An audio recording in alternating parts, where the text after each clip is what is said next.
말씀은 학사 겸 이스라엘의 학사 겸 제사장이죠. 제사장의 간절한 기도로 시작이 되고 있습니다.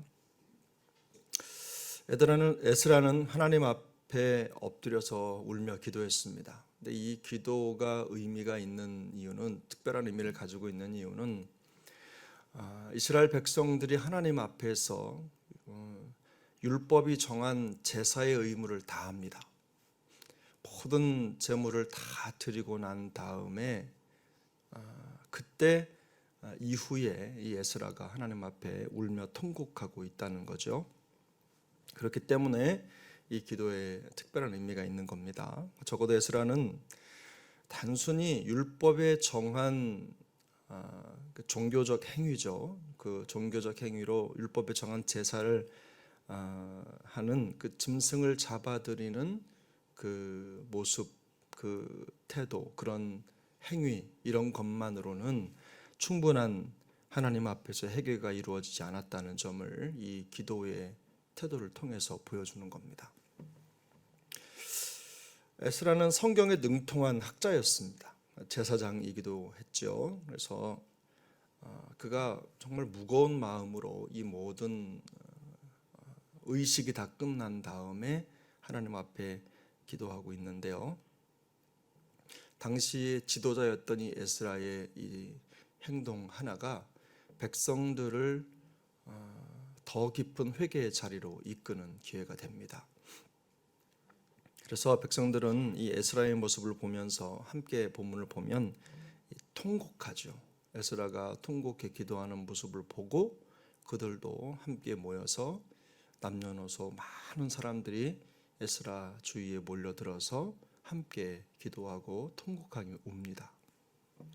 이렇게 울면서 2절을 보면 그들은 이제 단순히 종교적인 행위의 범위를 떠나서 구체적으로 근본적인 죄가 무엇인지를 스스로 자백하게 됩니다.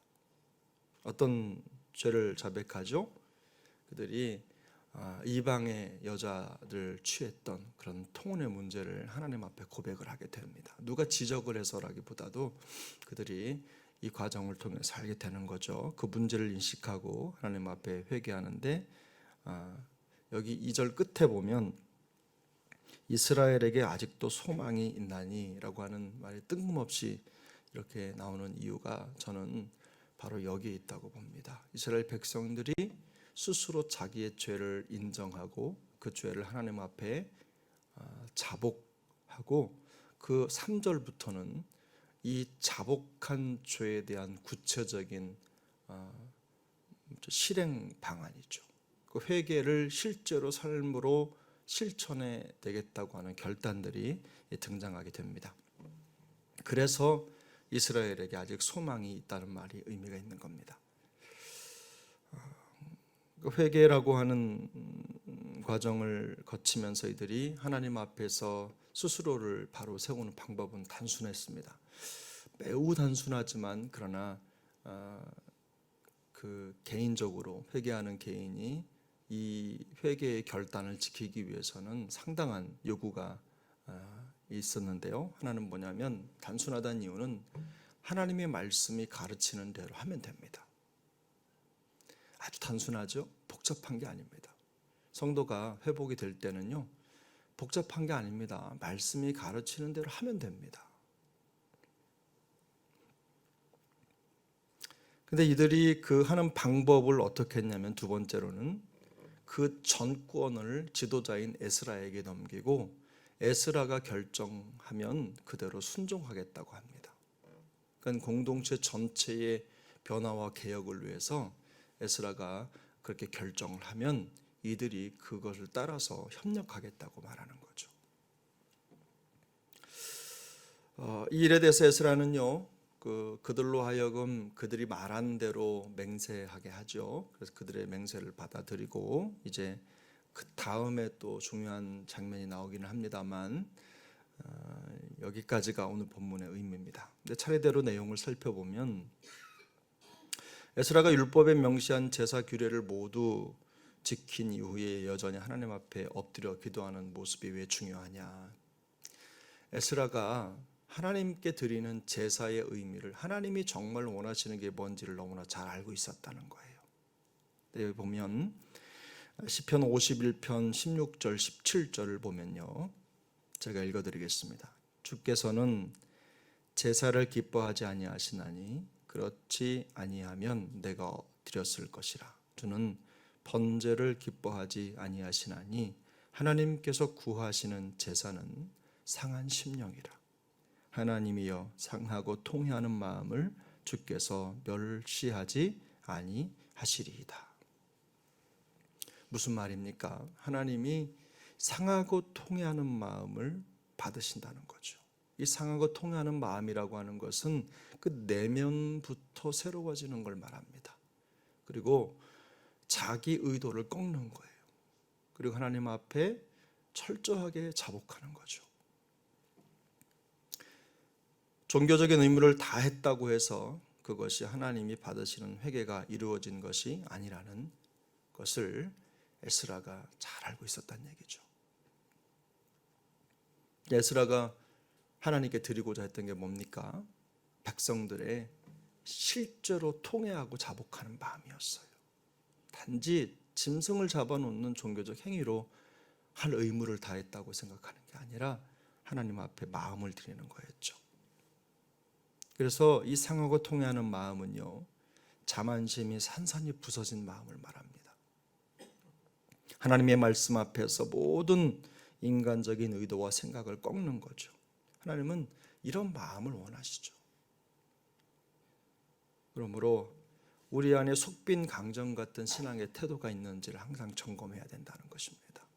하나님 앞에서 많은 부분에 우리가 단지 종교적인 의무, 단지 어떤 정해진 우리로 말하자면 공적인 예배에 참석하는 것, 또 참석하고 그 시간을 드리는 것만으로도 우리가 생각할 때는 적지 않은 믿음이라는 스스로의 판단을 내릴 수 있지만, 정말 하나님이 원하시는 우리의 삶의 제사는 무엇입니까? 정말 우리의 마음을 찢어드리는 거예요. 하나님은 그걸 원하신다. 두 번째로 본문이 말을 하고 있는 것은요, 진정한 회개가 이루어질 때 소망이 있다는 겁니다. 백성들은 에스라의 통곡 기도를 바라보면서 자신들의 죄를 깨달았습니다. 그리고 그 스스로 회개의 자리에 나오는데요, 뿐만 아니라 그 회개를 어떻게 삶으로 실천할 것인지 계획까지도 계획해서 에스라에게 얘기합니다. 다시 말하면 말로만 회개한 게 아닙니다. 실제적인 회개가 자신들의 삶에서 이루어질 수 있는 방안을 마련한 거예요. 회개는요, 입으로만 이루어지는 게 결코 아닙니다. 안 하겠다고 했으면 안 해야 되는 겁니다. 회개는 삶의 방향을 바꾸는 거예요. 내면의 변화가 삶의 모든 영역에 나타나도록 하는 것이 진정한 회개라는 것입니다. 그래서 백성들의 회개가 구체적이고 실제적으로 나타날 때요, 그 백성, 그 민족은 소망이 있는 거죠. 그런데 여기서 보면 이 백성들은 그 과정에서 그렇게 하겠다고 하는, 그 회개를 실천하겠다고 하는 그 전권을 지도자 에스라에게 넘깁니다. 에스라가 기도하고 그 과정에서 결정하고 실행하라고 하면 하겠다는 거죠. 이것은 뭐냐면 그들이 하나님의 말씀 앞에 철저하게 순종하겠다는 것입니다.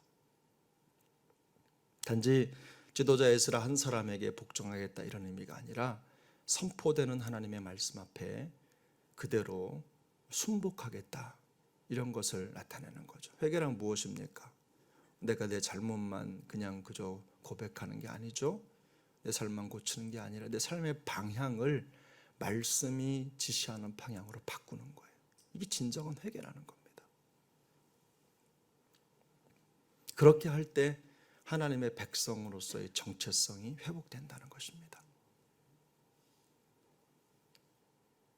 그래서 성도는 자기가 마음속에 가졌던 그 회개와 결단을 구체적으로 실행할 때 자기뿐만 아니라 자기가 속한 공동체가 진정한 개혁을 경험하게 된다는 것을 잊어서는 안 된다는 것입니다.